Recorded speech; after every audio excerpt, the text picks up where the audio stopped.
Good evening, everyone, and welcome back to Felon is Not an Option, where we are all things family therapy, not just for the exam, but also for how we are going to be working with our clients, whether if it's families, couples, individual, but also for this topic we're talking about today, we are going to be looking at it from a standpoint beyond the family therapy exam that we are all working so hard to reach the finish line for.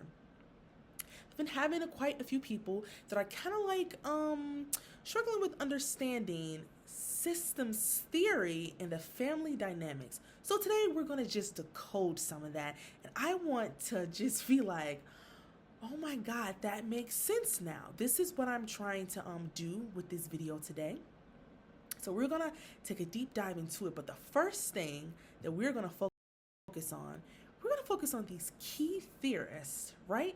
These are some of the key theorists that, because we've been studying so hard for trying to grasp our understanding, I think we kind of forget some of those names that come with it, right? So we got Gregory Bateson up there, we got Ludwig, we got Norbert, and we got Virginia Satir. Now, don't be quite confused because I'm going to put some things in perspective with this video. So when we look at Gregory Bateson, we got what? We got that double bind theory, right? That we seem to know about because we hear it a lot, right? But it's discussing, that messages that we get that is contradictive, right?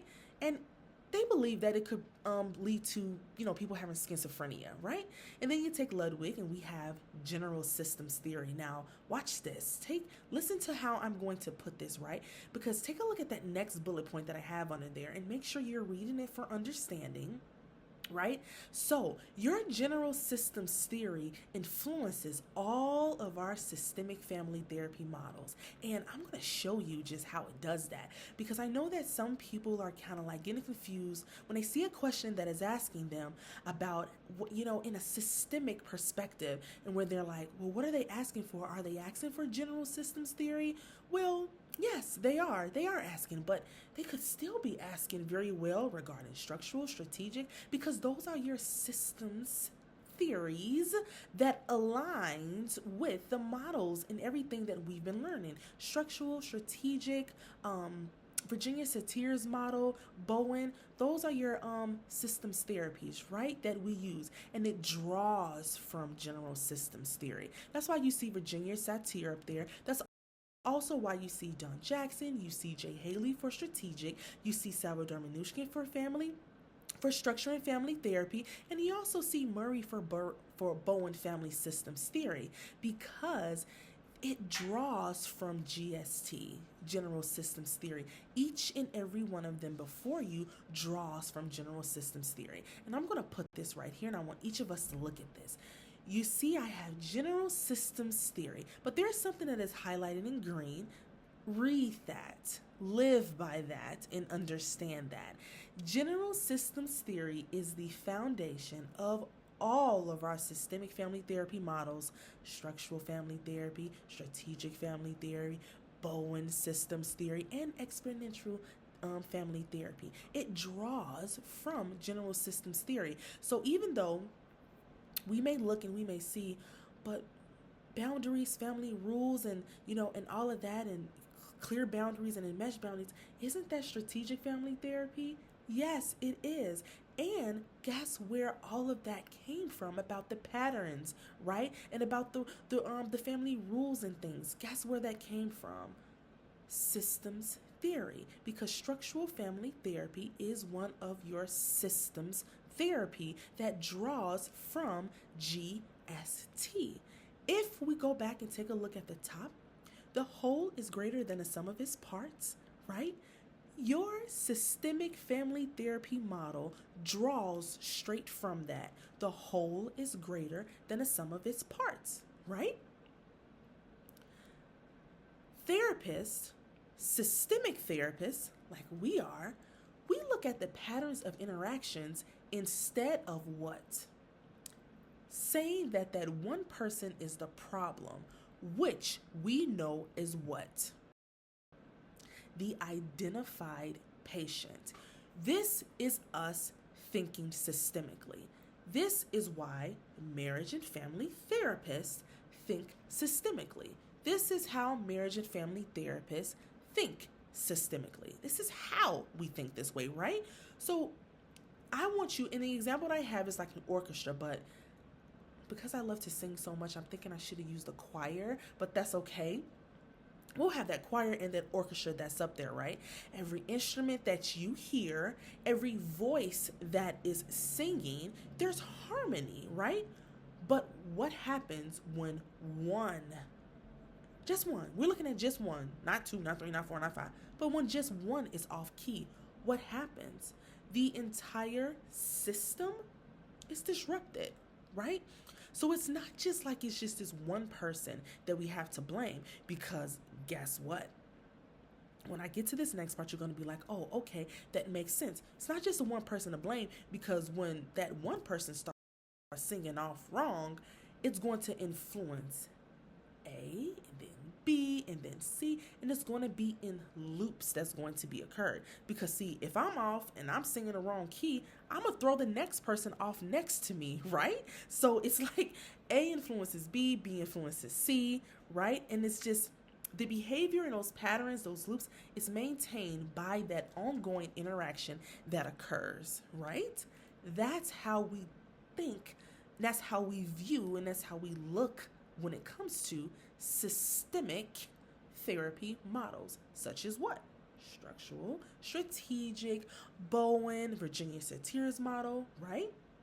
But Carrie, like, isn't homeostasis, doesn't that go with general systems theory? Yeah. But guess what homeostasis also is a part of? Strategic, structural, because it's drawing from that theory, and it's a part of our systemic therapy models, right? Homeostasis is what? Families, they have this whole thing, everybody does, where it's predictable. I can't remember who this was I was talking to, but I said, homeostasis is not always healthy. It's not always good, because it's just a balance. That balance can be unhealthy too, right?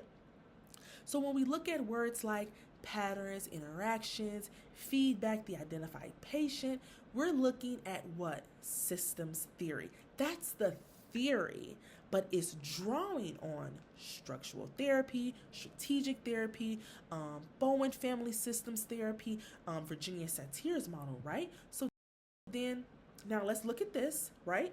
These are your concepts in systems theory. And when you look at those concepts up there, you are able to say, well, I know which model each of them come from, right? But it's again drawing from what? Systems theory. And it's a part of structural therapy, strategic therapy, Bowen therapy, Virginia Satir's model. It's drawing on that. I know we've been talking about these things before you until we've been blue in the face, but that's okay, because I have some new followers and I'm going to make it plain for each and every one of you. So when we look at those boundaries, those indivisible lines that we have, you don't have to see them, but I know what they are, right? It's those limits that we have with people to do what? To protect us. They're not, they're for me. I don't care if you respect them or not, but I have to have them, right? And then there's different types of boundaries that we have. Now, if I have clear boundaries in place, I am okay with allowing this person to be close to me, but then also I can say, I can be an individual as well, and I need some space right now, and that person is going to respect it because it's clear and they've been put in place. But then when we look at some of those diffuse boundaries, see, now we are a little too close, right? We have enmeshment, we're overly involved, and there's no room for autonomy. There's no space here for that, right? And then also, when we have those rigid boundaries, watch this, I'm going to do just like this, right? When we have those rigid boundaries, nothing from the outside can penetrate it. I don't care. Nothing is going to be doing that or whatever. But then those rigid boundaries lead to what?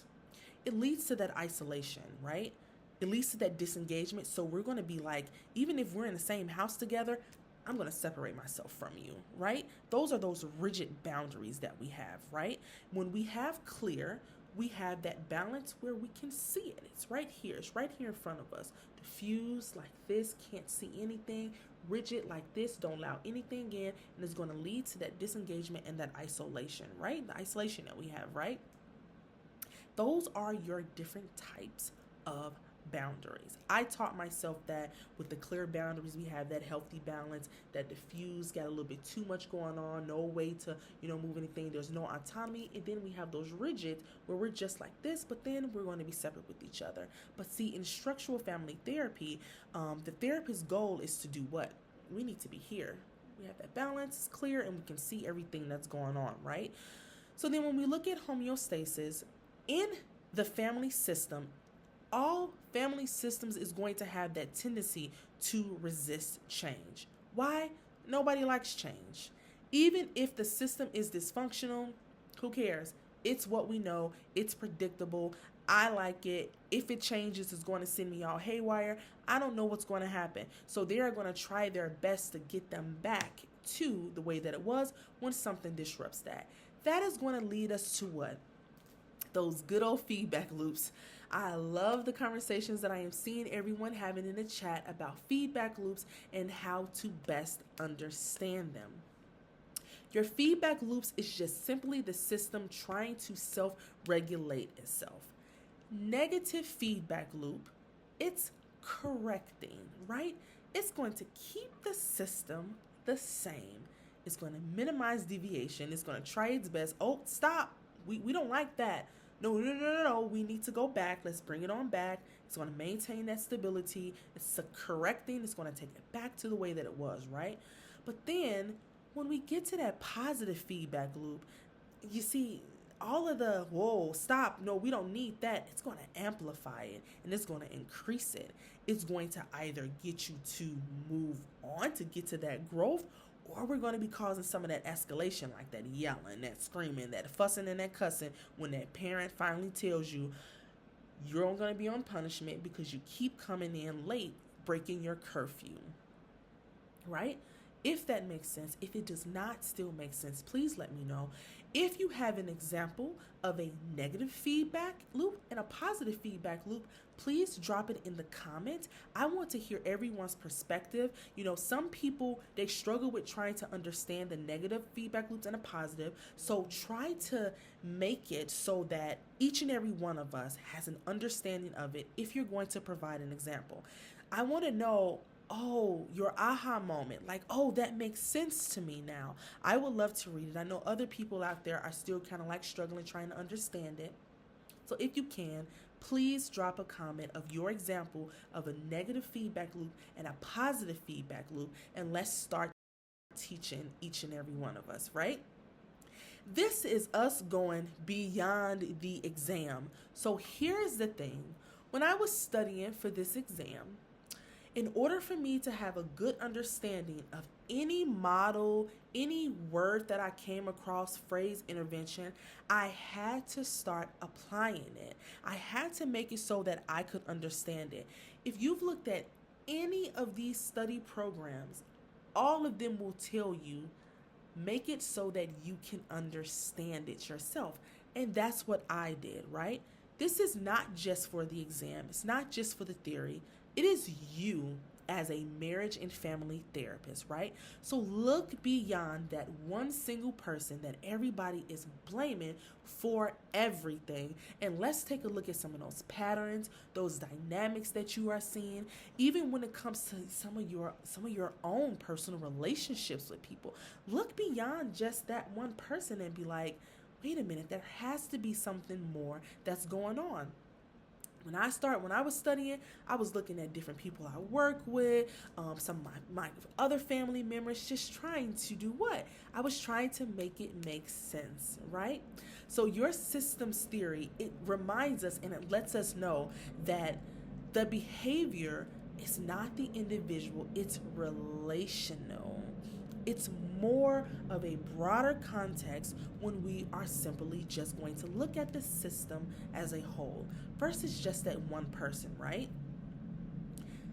Try your best when you're working with your clients, if you are working, look for some of these things that is keeping that client of yours or that couple or that family stuck.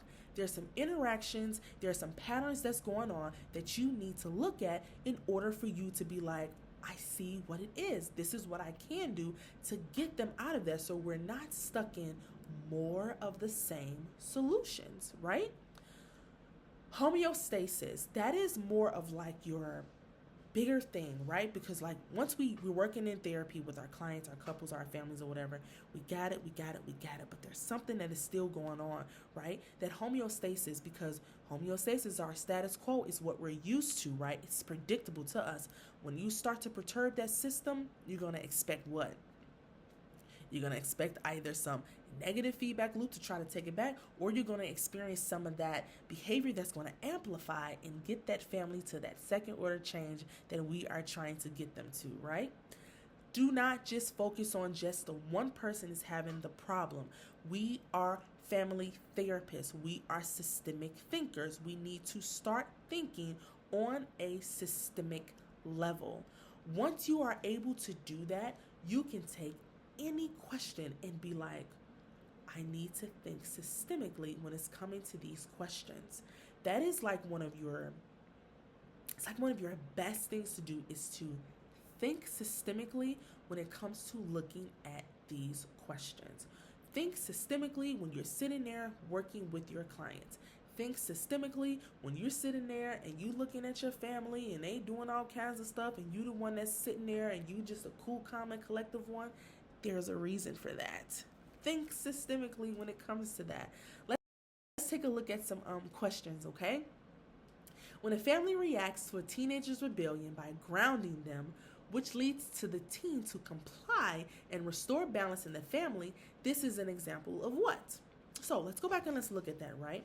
Now, the teenager was rebelling, but he was grounding. So he got some punishment. And then they restored the balance to it. So what is that? Is that a positive feedback loop? Is that a negative feedback loop? Is that circular causality, or is it multifinality? Now, if we take a look, we know that a positive feedback loop does what? It amplifies. It's either going to escalate or it's going to promote change. We're not seeing that here, right? We don't see any amplifying that's going on, but we do see that the balance was restored. So that means that it's a what? It's a negative feedback loop, okay? I get it. Positive is not always good and negative is not always bad. It's difficult trying to understand that. I don't know why these people named it this. I don't know why these people gave it these definitions to it, but it is always going to be a simpler way that you can look at this so that you have a better understanding. The teen was first following instructions to do what he needed to do, but then one day he started to rebel. And when he started to rebel, that mother or that father grounded them. Once he grounded them, he started going back to the things that he used to do before he started to rebel. Negative feedback loop. It stabilized, it brought it back, it corrected what that teenager was doing. Makes sense? And if it doesn't, always leave a comment and let me know. A therapist meets with a family where the parents often confide in their teenage daughter about marital issues. The daughter feels responsible for keeping the peace between her parents. Which structural concept best explains this dynamic?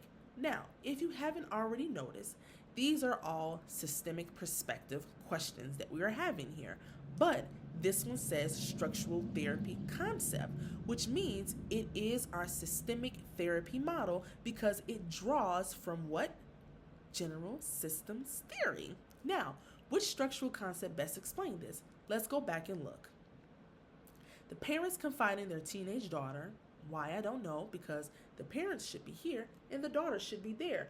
But there seems like there's some type of, it's odd, right? Something's going on, right? Which structural concept best explains this dynamic? Are those clear boundaries? Can't be clear boundaries because the parents are here and then the daughter is also here. That's not clear, right? Why is the daughter helping the parents out? So do we have some rigid boundaries? Now, remember, rigid boundaries are this. Tight lips. We got a tight lip on it. We're not letting nothing in from the outside. You can't tell me nothing. And rigid boundaries are going to cause people to do what? Isolate, disengage, and separate, right? So we're not seeing that here. But if we take a look at some of those diffused boundaries that we got going on, it's a little bit not clear enough because we got too much of some closeness that's going on because they're overly involved with their daughter, with their marital issues, and it's like diffused. It's leading to some enmeshment here. And we need to do what as a structural therapy? We got to find some balance to get us back to those clear boundaries that they're talking about in A. But C is your best answer. Subsystem hierarchy doesn't make any sense. They're asking the best concept that explains what's going on. The parents are here, the daughter is here working with the problems, and it should be the parents should be here and the daughter should be here, right? So C is your best answer for this question. Okay, so during a session, a therapist notices that whenever the mother begins to focus on her own needs, the father suddenly complains of feeling sick, which pulls the mother's attention back to him. This dynamic is most consistent with what? Is it your positive feedback loop, negative feedback loop, homeostasis, or circular causality? Now, pretty simple, right? The mother and the father, they have this balance that they once had. But then the dad starts to feeling sick when the mom tries to do what to the system? She's trying to change the system. She wants to focus on herself, but then the father starts acting like he's sick to draw her attention back to him. That's your classic what? Your negative feedback loop. Right? It's your classic negative feedback loop. We're correcting the system. We're taking things back to the way that they once was. I'm hoping that makes sense to each and every one of you. If it does not, please leave me a message, comment, or concern, and let's continue to work through understanding positive feedback loops and negative feedback loops together. Two families bringing their children for treatment of similar symptoms of social withdrawal. In one family, the child's withdrawal stems from parental conflicts. In the other, it results from academic pressure. Which system concept is most relevant? Is it multifinality? Is it equal finality, circular causality, or is it homeostasis? So let's go back and take a look. We have two different families, right? Similar symptoms of social withdrawals, but in one family, the child comes from parental conflict, and in the other, it results from academic pressures. So now we have similar symptoms, but from two different ways that they led to those similar symptoms, leading us to what? That's B, your equal finality, right? Not multifinality, because multifinality is what? Multiple leading to the same one. But we have one similar symptom from two different outcomes, making it B, equal finality. If that does not make sense, please leave me a message, comment, message me, send me a text message. I want to make this make sense to each and every one of you. I do not want to stray you away from finding the best answer or getting the best information that is going to help you in your clinical judgment or when it comes to taking this exam. So I know sometimes we can get caught up in the ways that the questions are worded, and we're like, well, if it's asking for a systemic perspective or a systems theory, are they talking about general systems theory? Like, which model are they referring to when they say that?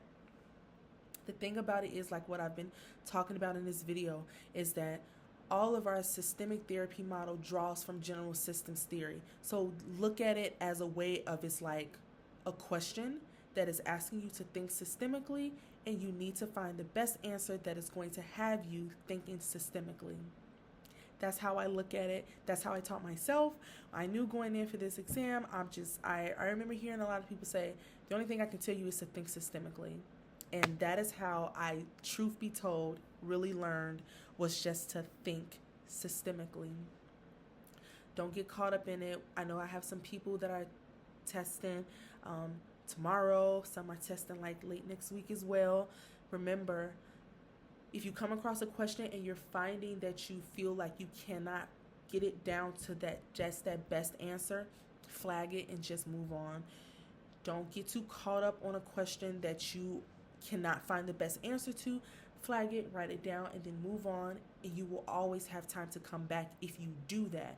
But if you get caught up on a question and you're constantly sitting there and you're finding yourself 4 and 5 minutes still on the same question, you are going to do some damage when it comes to the time. And having you go back and take a look at the questions that you did struggle with or the questions that you did flag, and you really want to go back and find the best answer. Okay, so slow down, read those questions for understanding. Make sure that you are paying attention to the words and phrases that are written in quotation marks, pay attention to that last sentence of that question. It's going to lead you possibly to your best answer. I believe in each and every one of you. We're all going to come out on top when those scores come back. I'm waiting to hear that everyone is passing this round. All right, if anyone have any questions, comments, or concern, you know how to reach me. Enjoy the rest of your Sunday.